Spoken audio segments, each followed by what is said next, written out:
Hey kiddos, this is the lesson for writing to start writing your opinion very well using the 5 steps of the writing process and an opinion writing rubric.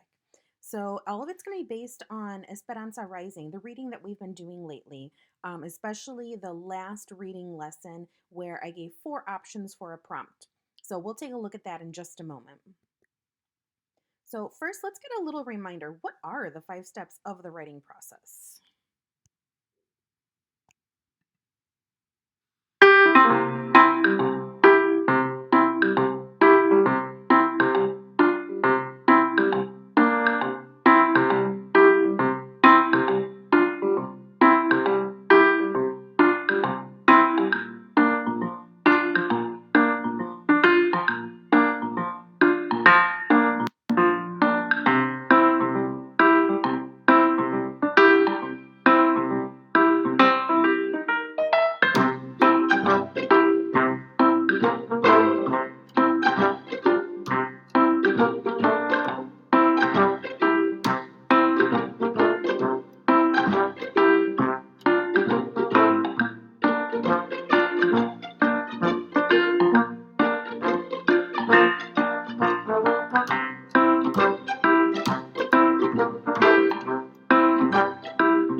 All right, so there's our reminder. Let's go ahead and start taking a walk through that.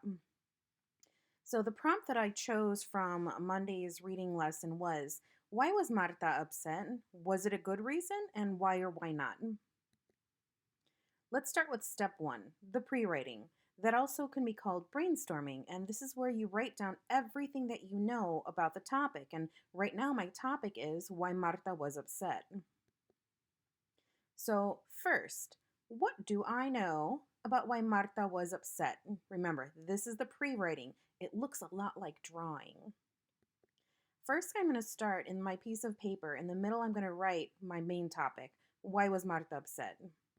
Then I'm going to think, all right, one reason could be the housing at the camps. Another reason could be that there were low wages, meaning how much they were paid. And the third one could be because they were constantly moving. So let's see. I have some reasons, but now I need to back it up with just a little bit more about what do I know now about the constant moving. Oh, it's because they were Marta's family was living in the migrant camps. And also because in the migrant camps, they move around because it's seasonal, following some other things in the season. Next, the housing at the camps. There was no bathroom and they had cold water. So, yeah, I don't think I'd be happy about having to live like that right now either. And the last one is newspapers on windows. That also had to do with the housing at the camps. So, could you imagine having windows that were actually made of newspaper? And if it got windy, what would it feel like? So, the low wages, the growers said no to higher pay. We read that in the story. And we also know that at one of the camps, the workers were only paid 7 cents a pound. And those were the workers that were picking cotton. All right, so we now have kind of a next layer.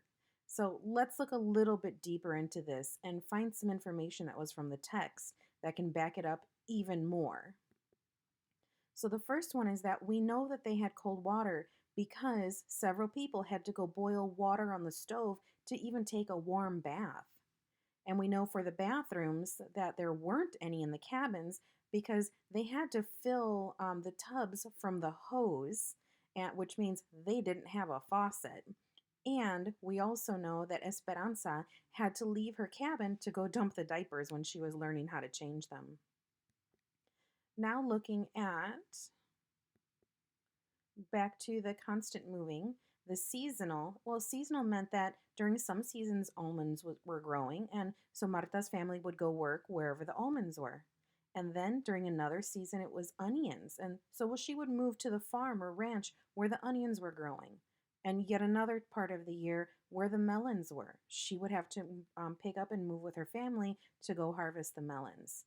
So this is a lot of that information of just simply what do I know about why Marta was upset. Some of this is guessing for me, but at the same time, I'm using evidence that I found in the text, that meaning in the book. So now we're ready for step 2, called drafting. This is where we create a written piece and it kind of thinking in sentences. And we don't worry about making mistakes or spelling. That's actually taken care of in a much later step. So let's go ahead and start putting our words together. So I'm going to start with my opinion. Okay.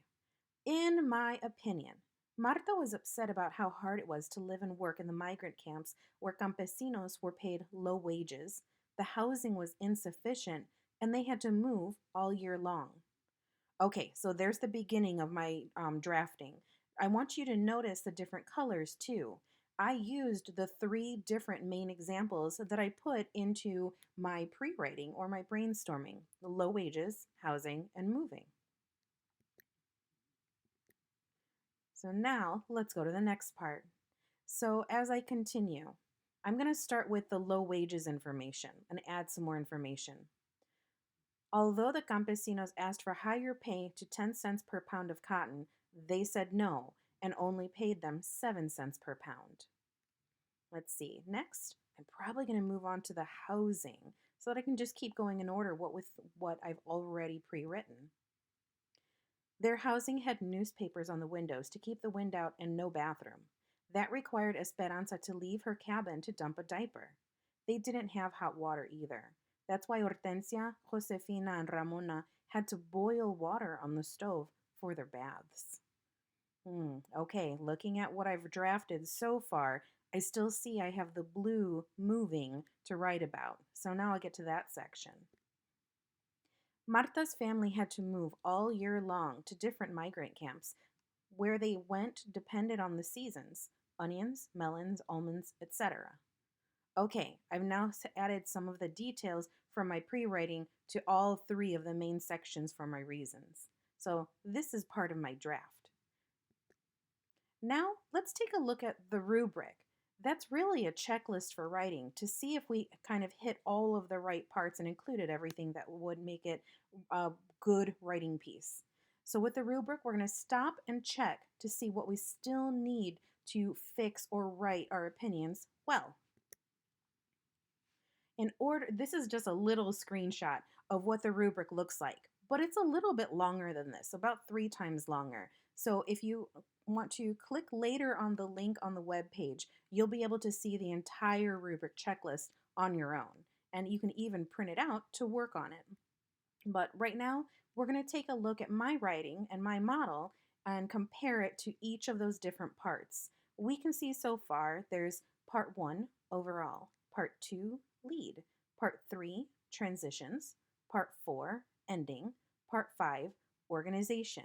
All that has to do with structure.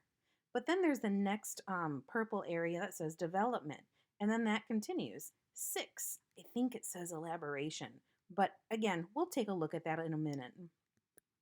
Let's break it down box by box. So now I'm going to look number 1, overall. I highlighted the parts that I think match what they're telling me to do. So the first one, I made a claim or opinion about a topic or a text. Well, I know the text was Esperanza Rising, and I did actually put in even the words, in my opinion, Marta was upset. So I got to give that one already. So I'm going to say, yes, I definitely have that. And then the next part says, I tried to support my reasons. Well, my support had to do with the 3 sections: low wages, housing, and moving. So, okay, cool. I also get to put, yes, I tried to support my reasons. Let's go to structure part number 2. The first part says for the lead, I wrote a few sentences to hook my readers, such as, meaning these are examples, asking a question. No, I didn't ask a question. Explaining why the topic mattered. Actually, I didn't say why I thought it mattered either. Telling a surprising fact. No, but I bet I could look some up later. Giving background information. Not really. I didn't really talk about what it is to live in the migrant camps other than what told me in the book. So right now I'm going to say not yet, but I'll get there. This will help me to know what to add in later. The bottom part, I stated my claim or opinion. Yeah, we already highlighted that, so we know that one can go under yes right away. Number 3, transitions. I used words and phrases to glue parts of my pieces together. Well, I used the word where for camps where campesinos were paid. Okay. I also used the word although the campesinos asked for higher pay in the next sentence. And I kind of have either highlighted at the bottom. So those are a couple of words that are gluing my pieces together, but not completely. So I'm going to say a little. I have some there, but I could definitely add some more and make it a little bit better.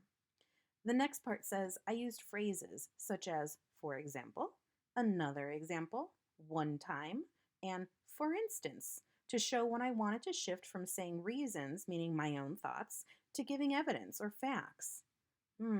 Let's see.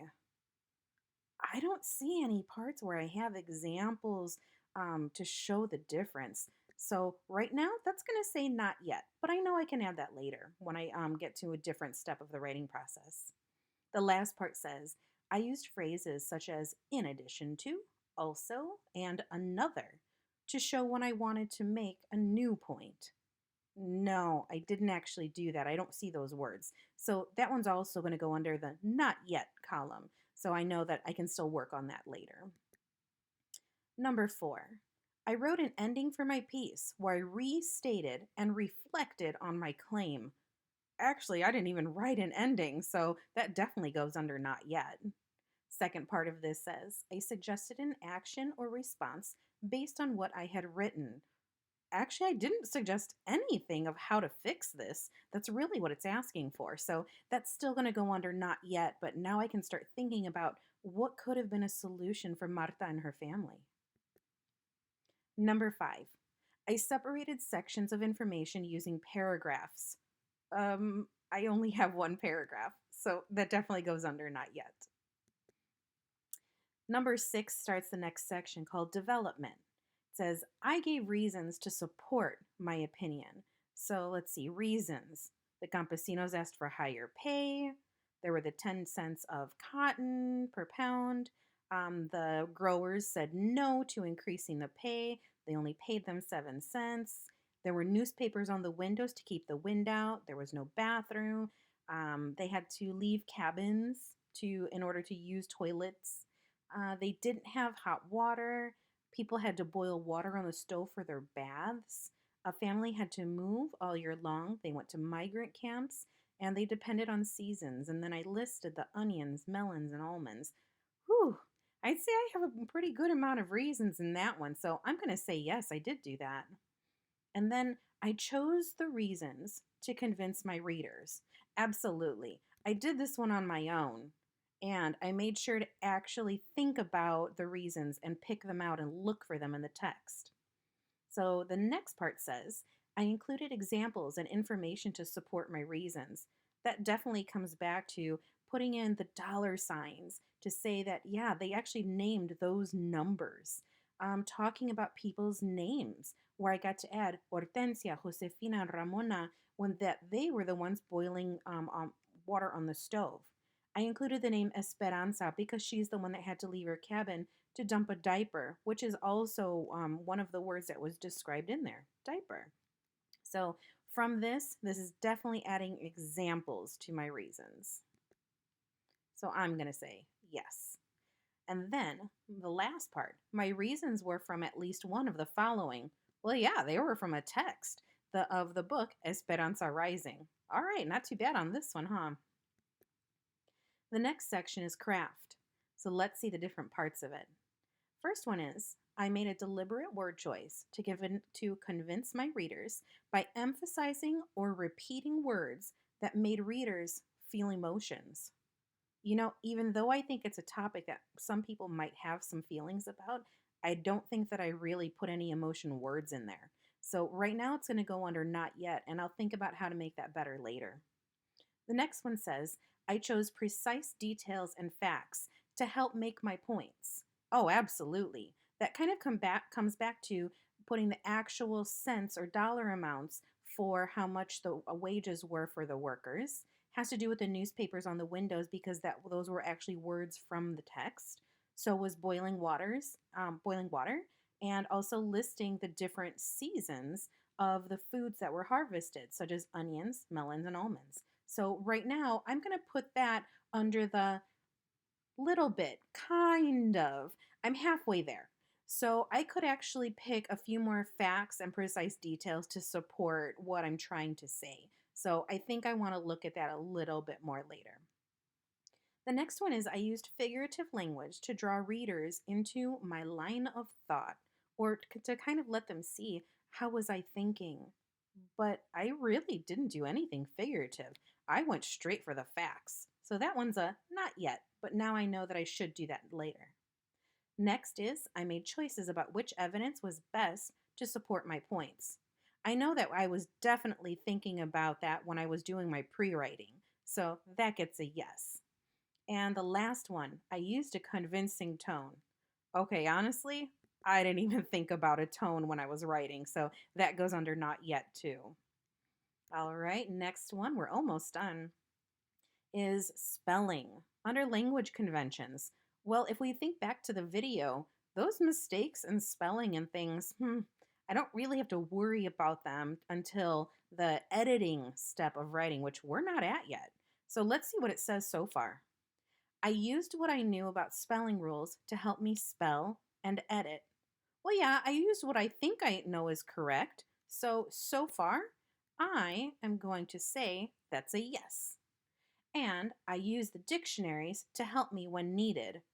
You know, I did have a couple of words that while I was typing, they kind of got this electronic squiggly red line underneath. Um, but I didn't really look them up on the dictionary or the online part that will edit and fix for me the spell check. So next time, I think I'll look back at some of those words and use the dictionary to help me. Okay, we're at our last part here, number 9, punctuation.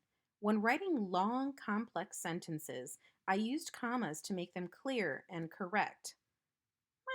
I didn't really have a lot of long, complex sentences, but I did use commas where I found a couple of parts, such as the green sentence that says, although the campesinos asked for higher pay to 10 cents per pound of cotton, comma, they said no and only paid them 7 cents per pound. Okay, I have one there, but I don't have a whole lot, so that can definitely get a little bit better. And then the last one, I used periods to fix my run-on sentences. I actually wasn't even thinking about run on sentences, but now I am. So I'll make sure to look at that next time. So this was to help us get through of how to use the writing rubric or checklist to make sure that we're working on the correct parts. Next time, we'll continue with the third step of the writing process, revising. Until then, I invite you to try what I showed you here about pre-writing, drafting, and using a rubric to check your opinion writing. Remember, you can use one of the prompts or questions that I gave you during Monday's writing lesson, or you can write about a topic of your own. I look forward to seeing anything that you'd like to send me to vwest@nsd.org or just share it with me through your Google Drive. Until next time, I'll see you later.